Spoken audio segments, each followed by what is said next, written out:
El padre Miguel Agustín Pro, beato, mártir mexicano durante la persecución a la iglesia en México, durante aquellos gobiernos persecutores masónicos de Plutarco Elías Calles y de Álvaro Obregón.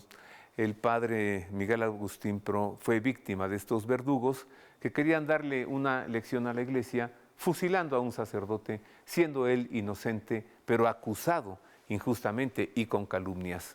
Y es momento de, pues, dirigir nuestra mirada hacia el padre Miguel Agustín Pro y conocer este episodio de nuestra historia, sobre todo para que, pues, no vuelva a ocurrir, y también para agradecerle al padre Pro esta lección de amor y de fidelidad al Señor. Así que quédese conmigo, enseguida el padre Miguel Agustín Pro.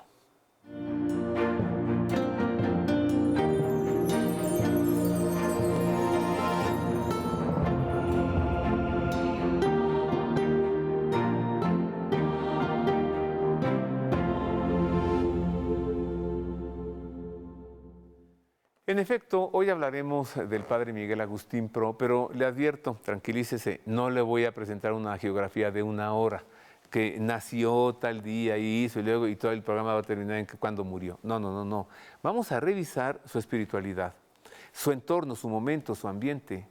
De dónde procede él, su cultura, sus conocimientos, la orden de los jesuitas, ¿no? La Compañía de Jesús, donde recibe su formación, por qué estaba él estudiando en Bélgica, y luego pues viene a México la persecución religiosa, qué lo mueve, su espiritualidad. O sea, vamos a entrar en la personalidad del padre Pro.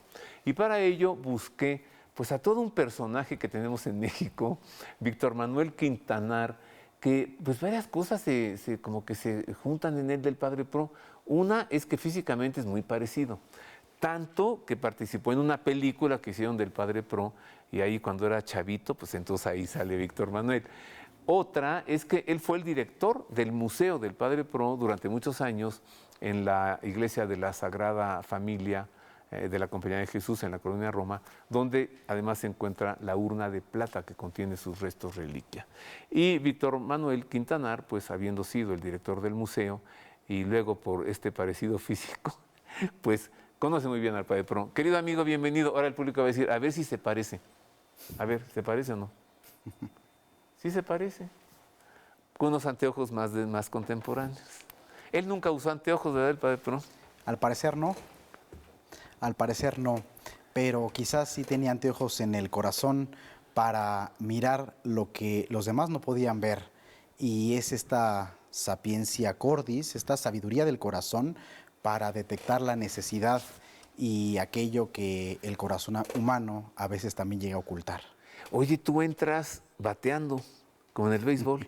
Llegaste bateando porque ya con eso nos dijiste algo que del padre Pro no conocíamos.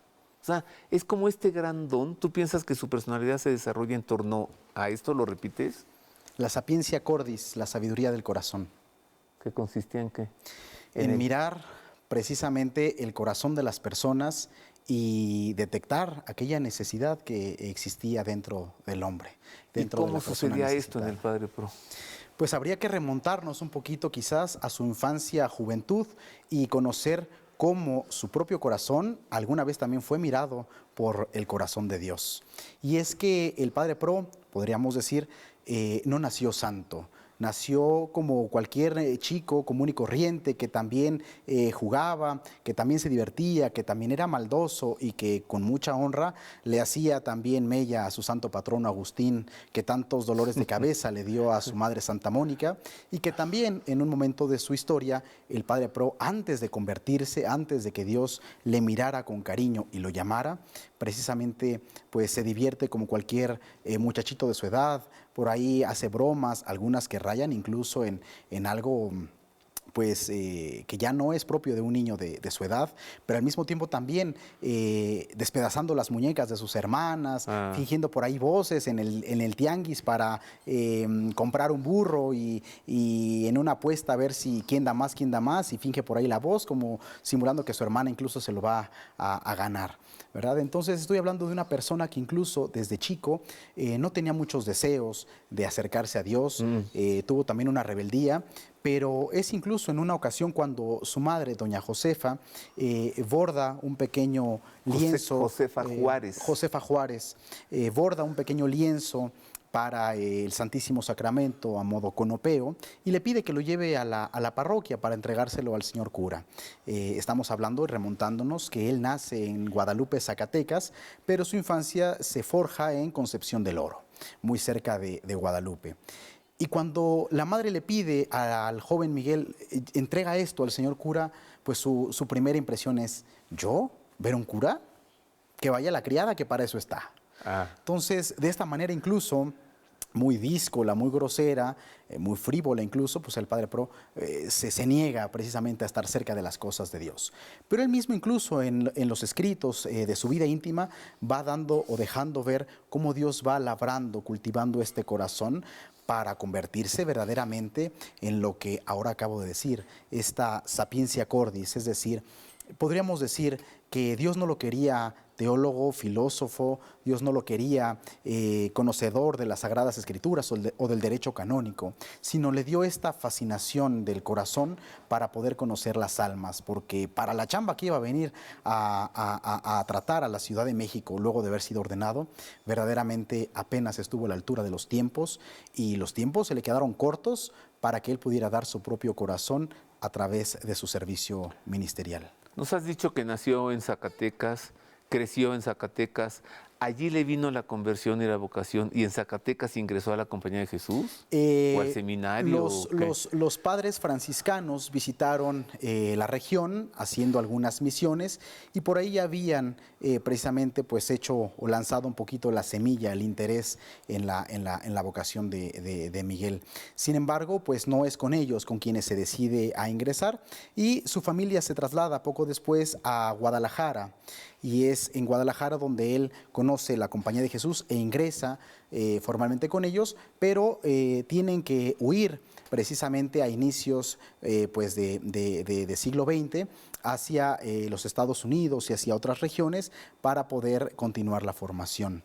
¿Por la persecución religiosa en México? No la persecución religiosa, sino precisamente porque a inicios de siglo, recordarás que ya por ahí Venustiano Carranza y otros más ya venían, después del Porfiriato, ya venían ahí desencadenando también pues una guerra contra la Iglesia.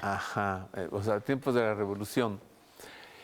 Mira, sabemos que para ser jesuita hay que ser sabio, ¿no? O sea, no lo dice así la Compañía de Jesús, pero lo sabemos. O sea, no recibimos aquí a cualquier deseo de ser jesuita, y que debe tener al menos 2 carreras profesionales, ¿no? ¿Cómo le hizo el padre Pro para ser jesuita? ¿Eso lo era? O sea, ¿era un hombre educado, formado con carreras profesionales, o cómo fue?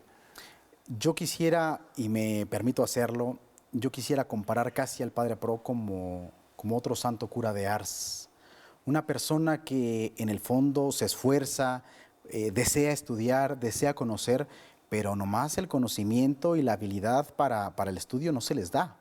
Y me permito hacer este paréntesis para conocer que no era una persona que de alguna o de otra manera fuera culta, precisamente que incluso algunos se atrevieron a decir que era indigno de ser jesuita. Por lo que te he dicho. Precisamente porque no encajaba con el perfil propio de un clérigo jesuita, como tú lo has dicho, formado, letrado, culto, y en donde precisamente hasta el mismo padre Pro se ve bajo, se ve que aunque le machetea y le estudia, diríamos en México, nomás no puede dar una, ¿no? Sin embargo, incluso los mismos formadores dudan de su capacidad para el estudio, muy ligado a su situación de salud.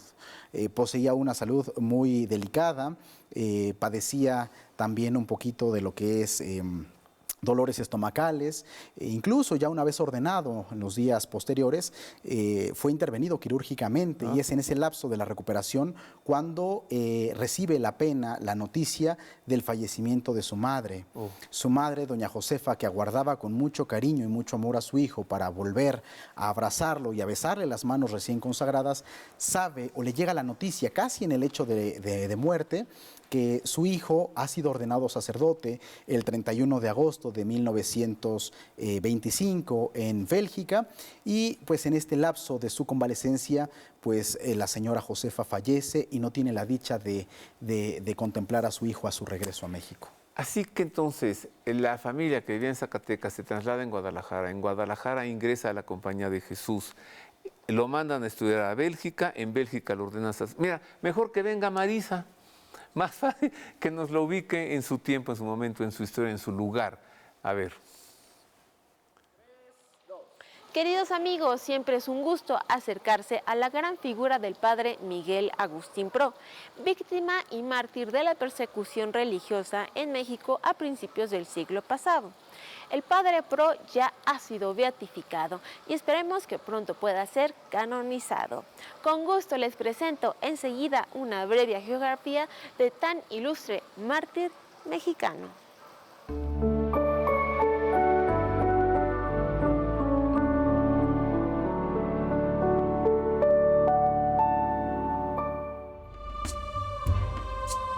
En 1927 mataron al padre Pro en la Ciudad de México. En el patio de la estación de la policía lo fusilaron, luego de tenerlo prisionero por 6 días, cuando la policía al mando de Roberto Cruz tenía facultades plenas. Allí murió Miguel Agustín Pro, sacerdote jesuita. 10 días antes de su martirio, el 13 de noviembre de 1927, en plena persecución religiosa desatada por el gobierno contra el pueblo de México, por su fe, 4 inconformes con la policía antirreligiosa decidieron matar al presidente Álvaro Obregón. Ellos eran Luis Segura Vilchis, José González, Juan Tirado Arias y Nahum Ruiz. Aquel día, Segura Vilchis aguardaba en un automóvil marca Essex con sus compañeros conspiradores al paso de Obregón, sobre quien dispararon y arrojaron bombas a su automóvil, pero fracasaron en el intento. En las investigaciones, la policía encontró que el Essex había pertenecido a Humberto Pro, hermano del padre. Este hallazgo les permitió aseverar que los 3 hermanos Pro, incluidos Roberto y Miguel Agustín, eran los responsables del atentado. Los capturaron el 17 de noviembre. Cuando Segura Vilchis se enteró de que se estaba inculpando a 3 inocentes, se entregó como único responsable, pero Obregón tenía ya en sus manos el instrumento para escarmentar a la iglesia, atemorizar al pueblo y vengarse de un sacerdote que había ejercido su ministerio en la clandestinidad. Si el padre Pro hubiese sido responsable del atentado, con gran promoción se le habría entablado un juicio público, pero como no se podía condenar a un inocente, se decidió fusilarlo sin previo juicio y adelantando la hora de la ejecución para evitar cualquier acción legal en su favor. Miguel Agustín Pro Juárez había nacido el 13 de enero de 1891 en Zacatecas. Ingresó a la Compañía de Jesús a los 19 años y tuvo que concretar sus estudios sacerdotales en Estados Unidos y en Europa, pues la persecución en México lo impedía. Fue ordenado sacerdote en Bélgica en 1925 y enviado a México por su frágil salud. Llegó en el peor momento de la persecución, con las iglesias cerradas y con prohibiciones de celebrar la misa, incluso en casas particulares. El padre Pro tuvo que disfrazarse para poder ejercer el ministerio sacerdotal. El 23 de noviembre de 1927 lo fusilaron con los brazos abiertos en cruz. Antes había rezado de rodillas, ofreciendo su vida por México. Juan Pablo II lo beatificó el 25 de septiembre de 1988 y pronto será canonizado. Ahí está ya toda la geografía. Pero volvámonos a su ordenación sacerdotal en Bélgica. Su madre se entera que su hijo ha sido ordenado en su lecho de muerte, muere. ¿Y luego qué pasa con el padre Pro? Ahora sí ya es padre, ¿no? Ya es el presbítero Miguel Agustín Pro de la Compañía de Jesús y precisamente los formadores le piden que vuelva a su patria, México. Algunos han dicho por ahí, algunos biógrafos, y lo han dicho muy descaradamente, que si se les habría de morir, pues a morírseles aquí lejos de su patria, mejor que se muera en México. Por su enfermedad. Por su enfermedad, precisamente por los dolores que padecía precisamente del estómago.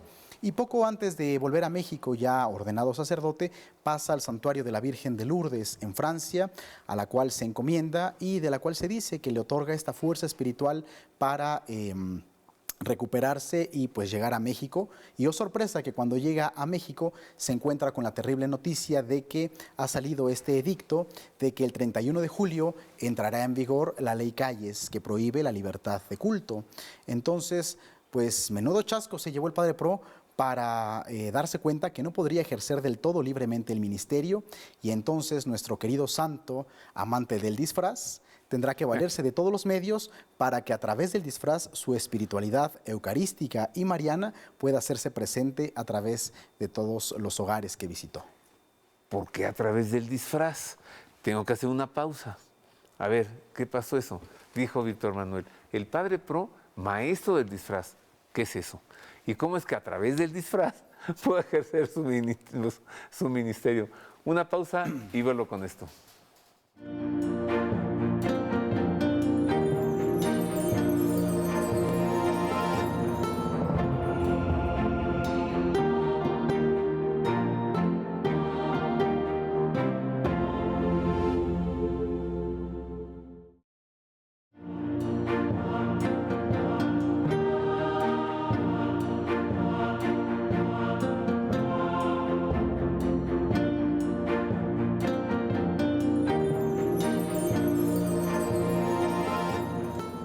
Continuamos, queridos amigos. Hoy estamos hablando acerca del padre Miguel Agustín Pro, beato, beatificado ya.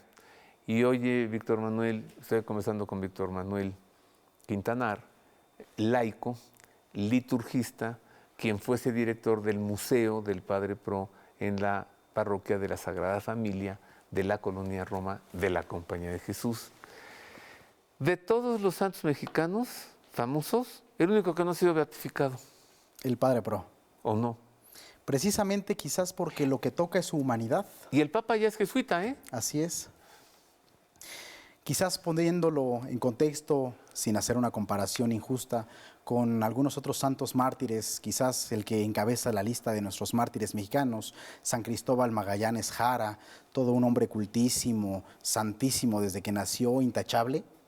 Pero cuando te das cuenta y descubres que en la espiritualidad del Padre Pro, el Padre Pro a sí mismo se ve de alguna otra manera converso, se ve una persona que ha buscado a Dios toda su vida al final, porque quien busca la verdad, consciente o no de ella, en el fondo está buscando a Dios. Y esta búsqueda de Dios del Padre Pro en ese momento de su juventud y todavía después encontrándolo en el necesitado, creo que se hace realidad aquella frase que dice, si no conoces, si no descubres, si no eres capaz de descubrir a Dios en el necesitado a la entrada de la iglesia, no lo vas a descubrir en el cáliz.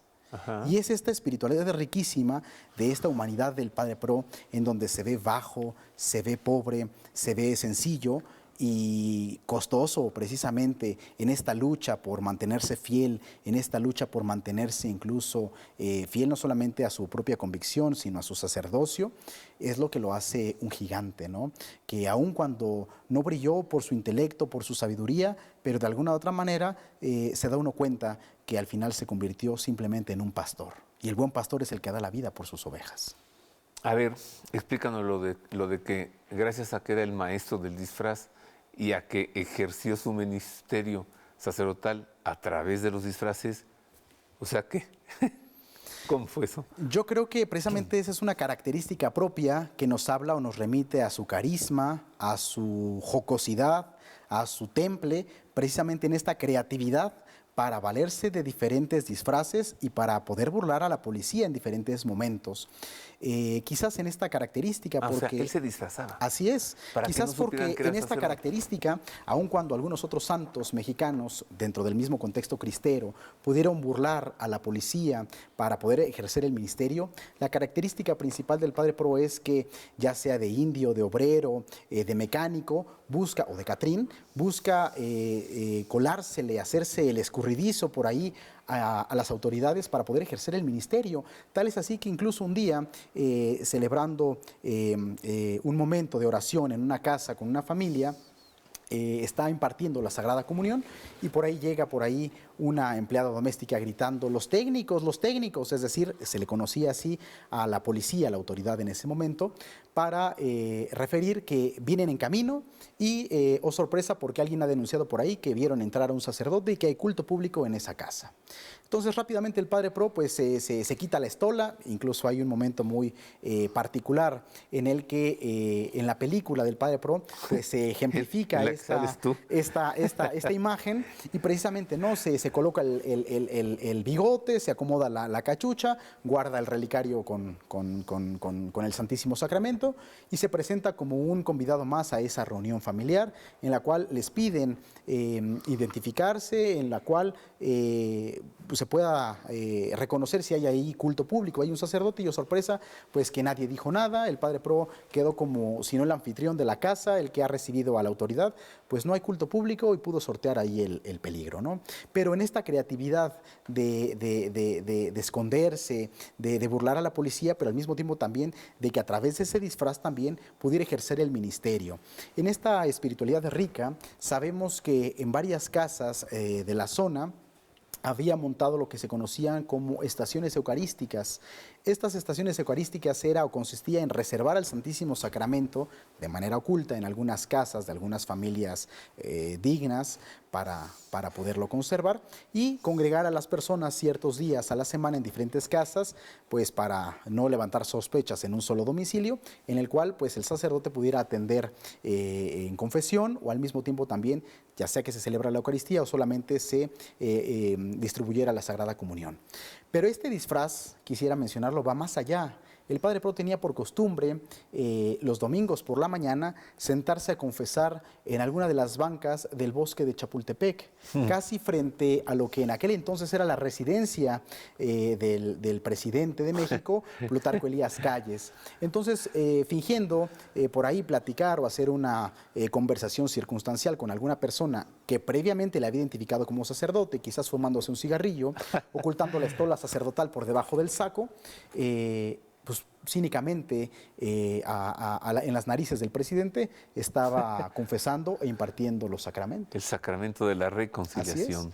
Y a eso me refiero cuando digo esta espiritualidad del disfraz, incluso porque precisamente nadie hubiera imaginado que ese hombre, ese Catrín fumando, y hay una fotografía donde sale él parado frente al castillo de Chapultepec. Con un sombrero de carrizo. Con un sombrero exactamente y con un cigarro, pues, le hacía el pitillo, precisamente esperando a que algún feligrés que lo identificara pudiera acercarse y poder administrar los sacramentos. Y lo más curioso, lo más interesante es, pues precisamente a expensas o a las afueras de lo que en aquel entonces era la residencia del presidente de la República, ¿no? Aquel mismo que había prohibido toda manifestación de culto y afuera de su casa. Enfrente estaba absolviendo pecados. Así es.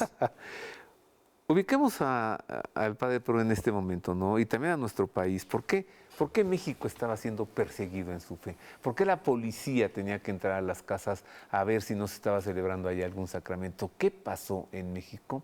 Aquel terrible sufrimiento para la nación mexicana, para el pueblo católico creyente bautizado, la persecución religiosa. ¿Cuáles fueron sus orígenes? ¿Cómo se desarrolló? Mire. El 14 de junio de 1926 fue aprobada la llamada Ley Calles, que contenía 33 artículos atentatorios contra la libertad religiosa. Fue promulgada el 2 de julio y entró en vigor el día 31. La ley Calles prohibía la presencia de sacerdotes extranjeros en México, limitaba el ejercicio de los actos de culto y, entre otras disposiciones, prohibía la existencia de seminarios y conventos. Ante estas restricciones y tras frustrantes negociaciones por parte de los obispos mexicanos con las autoridades del gobierno, la Iglesia de México, en señal de protesta, decidió suspender los actos. Salieron del país 183 sacerdotes extranjeros y fueron cerrados 73 conventos. Frente a esto, la Liga Nacional Defensora de la Libertad Religiosa decidió asumir la responsabilidad de organizar la resistencia. En los primeros días de enero de 1927, después de brotes espontáneos de rebelión y de violentas represiones por parte del ejército, el pueblo se sublevó al grito de ¡Viva Cristo Rey! En la parte occidental de México, especialmente en Jalisco, Aguascalientes, Michoacán, Guanajuato y Colima. Algunos sacerdotes se unieron a ellos, pero la mayor parte optó por una resistencia pacífica. La ley Calles limitaba el número de sacerdotes a 1 por cada 6,000 habitantes y establecía que los sacerdotes del país deberían registrarse con el presidente municipal y solo podrían ejercer quienes tuviesen licencia otorgada por el Congreso de la Unión o del estado correspondiente. Así, el criterio de filiación sacerdotal pasaría por el Estado y, dado los antecedentes de intento de fundar una iglesia separada de Roma en México, este punto de la ley no fue aceptado por la autoridad eclesial. El conflicto cristero costó a México 250,000 muertos, en un país de 18 millones de habitantes que venía de sufrir 10 años de revolución. En 1929, la cercanía de las elecciones presidenciales dio lugar a la coyuntura política que detuvo el conflicto. Durante los años de lucha, el Estado y la Iglesia habían mantenido negociaciones secretas. La Santa Sede encargó a Monseñor Ruiz y Flores las negociaciones y, por intermedio del embajador norteamericano Monroe, se establecieron una serie de convenios con Calles. La ley Calles sería suspendida pero no derogada. Se otorgaba amnistía a los rebeldes, se restituían las iglesias y la Iglesia podía realizar nuevamente los cultos. La realidad fue que, una vez entregadas las armas, los cristeros inermes y sus familias fueron sistemáticamente aniquilados por las fuerzas gubernamentales.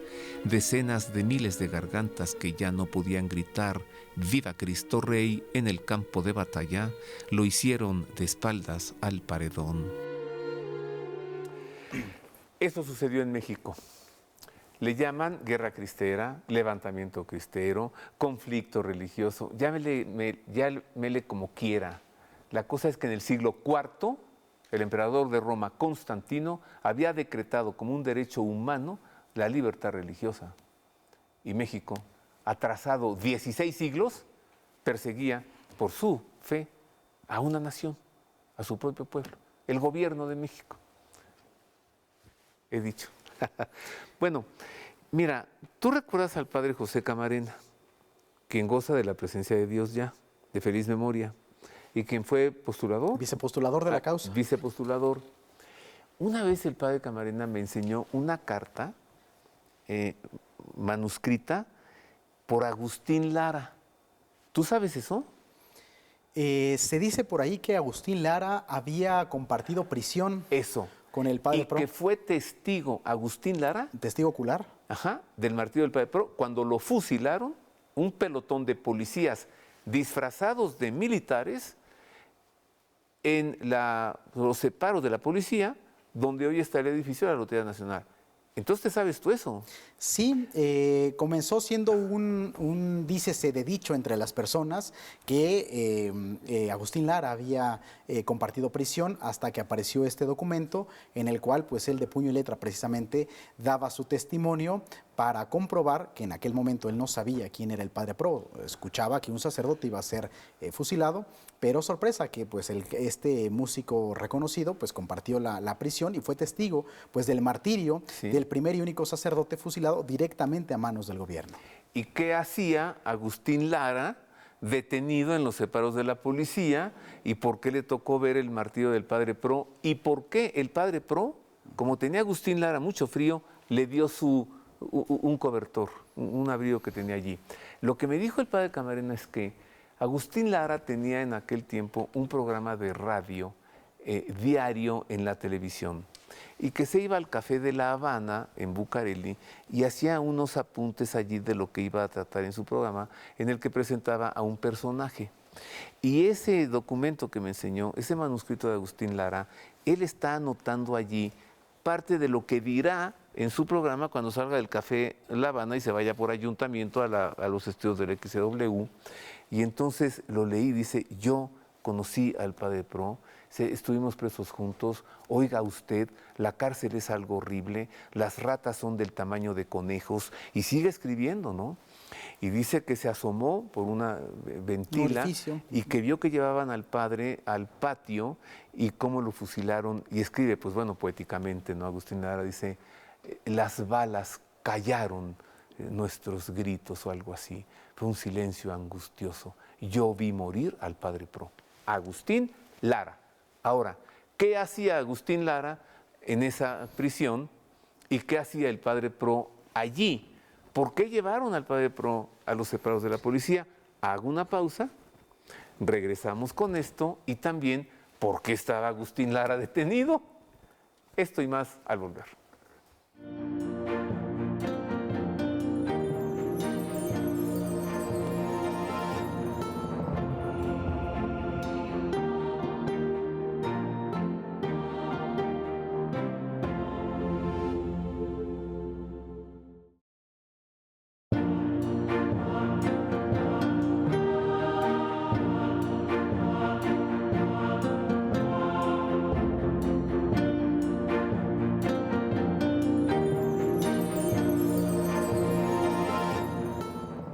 Continuamos hoy hablando del padre Miguel Agustín Pro con Víctor Manuel Quintanar, liturgista, laico, fue director del Museo del Padre Pro en la Iglesia de la Compañía de Jesús, la Sagrada Familia, en la esquina de Puebla y Orizaba, Colonia Roma. Amén. Me dijo el padre José Camarena que Agustín Lara había tenido una noche de parranda o de bohemia, como dicen, ¿no? Y que al día siguiente se despierta crudo, etcétera, se entera que va a haber una misa en una de las casas de la Colonia Roma y contrito y arrepentido va. Y en eso llega la policía porque alguien dijo, cogen a todas las personas, las meten a la Julia, se las llevan a la estación de policía y ahí va Agustín Lara también. Cuando vio, entonces le tocó el martillo del padre Pro y escribió esas notas en el Café de La Habana y luego lo dijo en el programa de radio de XW. Así es, y sin embargo el padre Pro no se encontraba en esa misma celebración. El padre Pro había sido capturado el 13 de noviembre, sí, claro. Posterior al 13 de noviembre, dado que él ya estaba preso, dado que había sido capturado, haciéndolo cómplice o responsable junto con sus hermanos por el atentado dinamitero contra Álvaro Obregón, que se había llevado a cabo el 13 de noviembre. Posteriormente, el 18 de noviembre, es tomado preso y conducido a esta inspección de policía. Habría que mencionar también aquí que en este momento en que es capturado, él se encuentra en una casa en donde días antes había celebrado la misa y en donde la señora Anita Valdés, propietaria de la casa en la calle de Londres, muy cerca del Museo de Cera, afirma que en el momento de la elevación, de la consagración, le pareció haber visto que el padre Pro se elevaba también al momento de levantar al Santísimo Sacramento, ¿no? Y esto queda también por ahí plasmado en uno de los libros y en la película también se ha podido personificar este momento. Pero quisiera hablar también un poquito brevemente de la espiritualidad mariana. Ya hemos hablado de su espiritualidad eucarística y de estas estaciones que ha montado, instituido en las casas. Podríamos comparar, o podríamos, mejor dicho, podríamos decir que la relación del padre Pro con su mamá era una relación muy cercana. Y esta relación cercana rayaba casi en lo que aquí en México podríamos decir mamitis. Es decir, este apego incondicional a la madre, en la cual de alguna otra manera la criatura no puede estar por sí misma sola, y es un dolor incluso para el padre Pro haberse separado de su madre al irse al seminario jesuita para poder estudiar, pero sin embargo adopta a la Santísima Virgen como madre. Por ello incluso nos damos cuenta que dentro de esta espiritualidad, él mira a la Santísima Virgen como fuerza, como fortaleza, como guía, y el testimonio heroico es que pasa muchos ratos en oración, sumergido en la devoción del Santo Rosario, y finalmente, en el momento de su martirio, en una mano sostiene el crucifijo y en la otra sostiene el rosario, Sí. sus dos grandes amores, Jesús y la Virgen, muy unido también a su devoción al Papa, a la Iglesia, precisamente, ¿no? Como buen cristiano, en este amor a Jesucristo, la Eucaristía, María Santísima y el Papa, la fidelidad a la Iglesia en este momento de persecución. ¿Tú qué sabes acaso? Esto ya es meternos mucho a la interioridad del Padre Pro, pero ahí te voy. Él muere fusilado, abre los brazos en cruz, pensando que esto era la consecuencia del odio a la Iglesia y a Cristo, o pensando, pues esto es lo que me sucede por haberme metido a hacer cosas que están prohibidas. O sea, lo siente un poco como una consecuencia a su atrevimiento, o él sabe muy bien que está muriendo por Cristo. Pues es que ¿Sabes? este santo atrevimiento lo hace que incluso desde unos meses atrás él anhele el deseo de martirio, porque manda a pedirle a varios fieles que le pidan con mucha devoción a nuestro Señor que le concede a la gracia de sacarse la lotería, porque en su lenguaje, en este ser dicharachero, sacarse la lotería es morir por Jesús, y todavía se atreve a decir, ojalá yo tuviera la suerte de aquellos que mueren por Jesús. Entonces, no solamente es un deseo que Dios le hace realidad. Recordemos que no bastaba vivir en persecución para morir mártir, pero sin embargo Dios nuestro Señor le concede la dicha, pero también al mismo tiempo en esta espiritualidad de la entrega, no solamente ya eucarística, sino mariana, sino de la entrega, Él ofrece una misa juntamente con otro personaje con el cual ha hecho una amistad espiritual. Se ha escuchado hablar de la Madre Conchita, claro. Concepción de la Lata, que también juntamente con el Padre Pro hace un voto de martirio, y ambos se ofrecen a Dios en una misa por esta intención. Y es el Padre Pro quien después le escribe a la Madre Conchita, no confundir con Concepción Cabrera de Armida, Concepción de la Lata, en la cual él dice que sentía que en el momento del ofertorio Cristo había recibido este voto, este ofrecimiento. Del martirio. Así o sea, es. que Cristo se lo aceptó. Sí, Así es. quieres ser mártir, te daré esta Y lo gracia. ofrece precisamente este martirio, o mejor dicho, este ofrecimiento lo hace en primer lugar por la conversión de Plutarco Elías Calles, por la libertad religiosa en México y precisamente pidiendo a Dios la gracia de que la fe pueda reinar de nuevo en el país. Después de la muerte del Padre Pro, sabemos, vino como unos arreglos, ¿no? Terminó ese momento dificultoso para México, pero luego vino Lázaro Cárdenas y un segundo embate, una segunda persecución más peligrosa porque era callada. Le presento aquellos momentos, conózcalos, mire.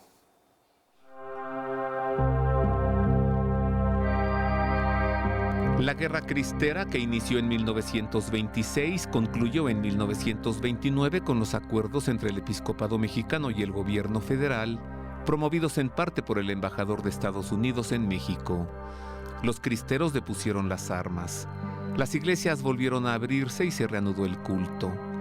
Pero luego vino una recaída anticlerical que se tradujo en otra persecución a la iglesia y al pueblo católico entre 1932 y 1935. La presidencia de Plutarco Elías Calles había concluido en febrero de 1928. Lo sucedió en el cargo Álvaro Obregón, que ya había sido presidente del 20 al 24, y que desde entonces había manifestado un trato hostil hacia la iglesia y el pueblo creyente. Apenas unos días después de su toma de posesión, el 17 de julio de 1928 murió asesinado por José de León Toral. Al general Álvaro Obregón lo sucedió como presidente de la República Emilio Portes Gil, a quien correspondió concluir los arreglos de paz con la Iglesia, consistentes en que a pesar de que las leyes anticlericales impuestas por Calles permanecerían vigentes, no serían aplicadas. Luego de Portes Gil, fue presidente Pascual Ortiz Rubio de 1930 a 1932. Abelardo Rodríguez asumió la presidencia del 32 al 34. Estableció que la educación sería socialista y volvió a aplicar la ley Calles, en abierta violación de los acuerdos de paz logrados por Emilio Portes Gil. Lázaro Cárdenas fue presidente de 1934 a 1940, tiempo en el que logró romper el llamado maximato, conocido como el periodo de influencia de Plutarco Elías Calles en el gobierno del país, pero al inicio de su mandato también se lanzó contra el pueblo católico por medio de su secretario de Agricultura, Tomás Garrido Canaval, un furibundo anticlerical que provocó un levantamiento pacífico del pueblo mexicano para exigir la supresión total de la ley Calles y el cese de las hostilidades hacia la fe. Allí, en esa segunda persecución, murió mártir María de la Luz Camacho, amiguísima mía, en Coyoacán. Y tras la muerte de María de la Luz, pues sí, ya la renuncia de Garrido Canaval y pues ya los arreglos y los acuerdos, ¿no?, de no aplicar así la ley Calles. ¿Qué nos deja, Víctor Manuel, el padre Miguel Agustín Pro como testimonio? Porque bueno, ya de suyo el martirio es un testimonio. ¿Qué recibimos hoy del padre Pro? ¿Cuál es su grito para el México de hoy? Yo creo que lo que nos recuerda el padre Pro en primer lugar es ser fieles siempre a nuestros ideales. De no echarse para atrás, de ser valientes, pero sobre todo también de defender siempre aquello que llevamos dentro. En primer lugar, sí, el amor a Dios, la libertad religiosa, pero sobre todo también los derechos humanos. El padre Pro también es mártir de los derechos humanos en cuanto a que se convierte en un preso en el cual, pues sin previo juicio y sin mayor antecedente, es llevado a fusilar. Entonces, ya desde la misma situación en la que se ve atropellado también en sus derechos humanos, nos recuerda a nosotros también el buscar la gloria de Dios en la defensa de los derechos humanos, de mirar también con visión al corazón de las personas para no ser ajenos a la necesidad. Y eso nos recuerda el padre Pro en este momento en el que el mundo gira de tal manera en donde a lo mejor somos ajenos a las necesidades o al dolor y donde a lo mejor el mismo dolor pasa inapercibido, ¿no? Pedirle al Señor entrañas de misericordia ante toda miseria humana, pero al mismo tiempo también para que busquemos su gloria en la defensa de los derechos humanos. Yo ya le debo a él algunos favores que le he pedido de rodillas ahí frente a la urna de plata que contiene sus restos reliquia. Allí en la iglesia de la Sagrada Familia se lo he pedido, me lo ha concedido. Así que yo le recomiendo a usted que vaya, lo visite, lo conozca. Allí él vivió allí, ¿no? En esa casa de jesuitas. Estuvo un tiempo, ¿sí?, en la parroquia de la Sagrada Familia, a la par de la capilla, que ahora la rectoría Nuestra Señora de Guadalupe Reina de la Paz, en Enrico Martínez.